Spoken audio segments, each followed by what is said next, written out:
det er ikke så nemt heller, fordi vi ikke er så mange studerende, som repræsenterer de studerende i universitetsbestyrelsen. Men vores erfaring er også, at der bliver lyttet til os, når vi kommer med konkrete bud, og ikke i stedet for besætter universiteterne eller sådan noget, men rent faktisk arbejder på de her ting. Så selvom I ikke nødvendigvis kommer til at sidde ved siden af hinanden i bestyrelsen, så har I alligevel mulighed for at påvirke dem med jeres? Altså Frit Forum stiller op på alle niveauer til universitetsvalget, både på studienævnsniveau og på akademisk rådsniveau og til universitetsbestyrelsen, fordi vi ønsker at påvirke på alle niveauer. Men samtidig kan vi også som en politisk orienteret liste gå ind og tale med de relevante politikere, som kan gøre noget ved tingene. Vi har blandt andet mødtes også med de konservative studerende, med Helge Sander, og talt om mange af de her ting.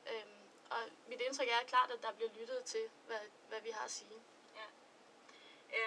Og hvordan med dig, Morten? Du stiller op for de konservative studerende. Hvad er det, I kan byde ind med, som Frit Forum ikke ser? Ja, for det første kan man sige, at vores fokus er en lille smule anderledes, selv jeg tænker, når det kommer til et konkret tiltag, er der nok mindre forskel, end man egentlig går lige rundt og tror. For det første så er vores fokus meget, at universitetet, det skal kunne bruges til noget.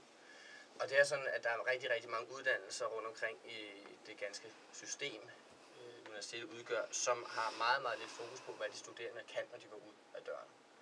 Og det er blevet bedre, og det kan gøres meget bedre. Så vores udgangspunkt er egentlig at sørge for, at de studerende får noget konkret med sig, når de går. Altså dybest set en større erhvervsorientering i hele universitetets ramme og hele universitetets tænkemåde.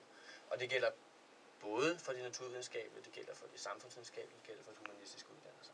Handler det om et tættere samarbejde mellem f.eks. erhvervsliv og universiteterne? Eller hvordan skal det opnås, de her kompetencer? Det vil være en klar farbar vej i hvert fald, at forsøge at integrere erhvervslivet mere i de undervisningstilbud, der kommer. Og det er ikke fordi, der ikke er, som jeg sagde før, der ikke er kommet noget, og der er nogle integrerede tilbud, hvor for eksempel eksterne undervisere byder ind.